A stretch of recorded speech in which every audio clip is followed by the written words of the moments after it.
মোৰ আছামিজ ব্লগলৈ আপোনালোক সকলোকে স্বাগতম জনাইছোঁ। আৰু আজি হৈছে বৃহস্পতিবাৰ। মই গা পা ধুই আজৰি হ'লোঁ। ব্ৰেকফাষ্টটো বনোৱাই নাই, বনামগৈ। আজিতো অলপ দেৰি হ'ল, টাইমটো 9টা বাজিলে। আৰু দিয়া, গুড মৰ্ণিং দিয়া। Good morning. Good morning. Hi. এতিয়া মই ব্ৰেকফাষ্টটো বনাই লওঁ আৰু কি কৰোঁ আজিৰ দিনটোত আপোনালোকক অলপ অলপকৈ দেখাবলৈ চেষ্টা কৰিম আৰু আপোনালোকে চাই থাকিব।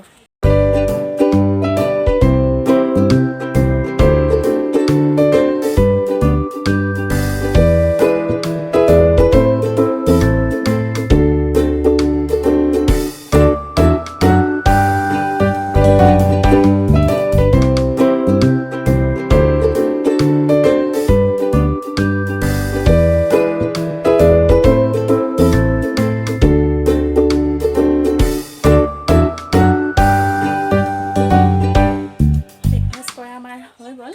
এতিয়া গাখীৰটো তাৰপিছত লগাই আছোঁ। গাখীৰ লৈ আহি ঘৰ পালোহি আৰু আজি বহুত গৰম আছিলে, বহুত গৰম পৰিছেগৈ, গৰম উঠি গৈছেগৈ। আৰু ইফালে মিষ্টাৰে ফেনখন চাফা কৰি আছে, গৰমটো বেছি পৰিছে কাৰণে।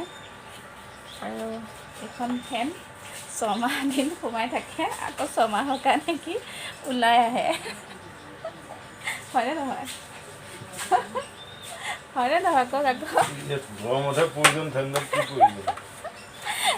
সেইকাৰণে বেলেগ ৰুমত থাকে। তাক গেছ ৰুমত সোমাই দিয়া হয় ন। এতিয়া অলপ ভাত বনাবলৈ আছে, ভাতো বনামগৈ আৰু তাৰ আগতে একাপ চাহ খাই লওঁ, তাৰপিছত ভাতটো বনামগৈ আৰু গৈ। চাহ খোৱা হৈ গ'ল আৰু দুপৰীয়া ভাবিছোঁ আজি মাটিৰ দাইলকে বনাওঁ, কাৰণ আজি বৃহস্পতিবাৰ হয় আৰু আমাৰ দুপৰীয়া নিৰামিষ খোৱা হয়। সেইকাৰণে মই অলপমান মাটি দালি তিয়াই থৈছিলোঁ।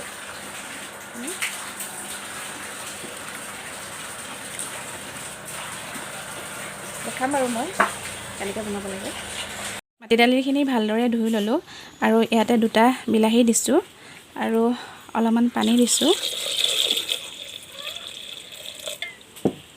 আৰু পৰিমাণ অনুযায়ী নিমখ দিছোঁ। বইল হ'বৰ কাৰণে মই গেছৰ চৌকাটো অন কৰি দিছোঁ। আৰু আনফালে মই ভাজি বনাবৰ কাৰণে যোৱাকালি বাৰীৰ পৰা আনি থোৱা দাংবডি আৰু লগতে আলু আৰু বুট লৈছোঁ। দালিটো বইল কৰা হৈ গৈছে। কেৰাহীখন গৰম হ'বৰ কাৰণে গেছত দি ল'লোঁ আৰু গৰম হোৱাৰ পাছত এতিয়া মই অলপমান তেল দিছোঁ। তেলখিনি গৰম হোৱাৰ পাছত মই ইয়াতে 5 ফোৰণ দিছোঁ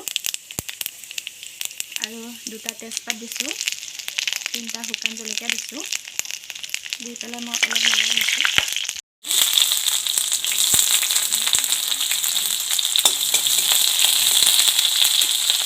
আৰু পিচি থোৱা আদা নহৰুখিনি দিছোঁ। দি ভালদৰে অলপ লৰাই লওঁ, ৰঙচুৱা হোৱালৈকে। এইখিনি ৰঙচুৱা হৈ গৈছে আৰু এতিয়া মই পৰিমাণ অনুযায়ী ইয়াতে হালধি দিছোঁ। এতিয়া 2টা বিলাহী দিছোঁ, দি ভালদৰে লৰাই দিছোঁ।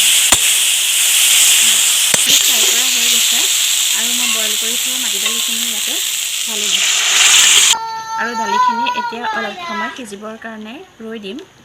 আমাৰ দালিখিনি হৈ গৈছে আৰু ইয়াতে মই 2টা মান ধনিয়া পাত দি দিলোঁ আৰু দাইল ৰেডি। হাই, গুড ইভিনিং। আজি ভাত পানী খাই আজৰি হ'লোঁ আৰু ইমানেই ডাঙৰ বতাহ হ'ল যে গোটেই বতাহত মানে ঘৰখনত একে গোটেই পাতে ভৰাই দিছে। দেখিছেনে বাৰু? বাহিৰ ভিতৰ একে সমান হৈ গৈছে আৰু গোটেইখন মানে বাহিৰৰ পাতখিনি একে ফুলখিনি আহি পেলাই গোটেই ভিতৰখনতে সোমাই গৈছেগৈ। এতিয়া চাফা কৰোঁতে বহুতেই টাইম লাগিব, এইখিনি চাফা কৰি লওঁ। হাই, আবেলিৰ পৰা আৰু ব্লগ কৰা নহ'ল কাৰণ বহুতো কাম ওলালে। কাম বন কৰি আজৰি হোৱালে দেৰিয়ে হৈ গ'ল আৰু এতিয়া মিষ্টাৰো ডিউটিৰ পৰা আহিলে আৰু আমি এতিয়া মিছল খাই আছোঁ। শেষেই হ'ল বাৰু মিছল। আৰু এইটো হয় আমাৰ একেবাৰে ৰেগুলাৰ হয়, আমি ৰেগুলাৰেই খাওঁ বাৰু। আৰু দোকান যেতিয়া খোলা আছিলে মানে লকডাউনৰ আগত যেতিয়া দোকান খোলা আছিলে তেতিয়া মিছলৰ দোকানৰ পৰাই আনে এতিয়া যিহেতু লকডাউনৰ কাৰণে দোকান বজাৰ বন্ধ কৰি দিলে সেইবাবে আমি ঘৰতেই বনাই খাওঁ আৰু মই ভাবিছোঁ আজি ব্লগটো ইমানতেই সামৰণি মাৰোঁ আৰু যদি আপোনালোকে চাই ভাল পাইছে ভিডিঅ'বোৰ মোৰ তেতিয়াহ'লে প্লিজ লাইক কৰিব শ্বেয়াৰ কৰিব আৰু ছাবস্ক্ৰাইব কৰিব আৰু কমেণ্ট কৰি জনাবলৈ নাপাহৰিব মোৰ ব্লগবোৰ চাই কেনেকুৱা পাইছে আৰু এতিয়া bye bye and good night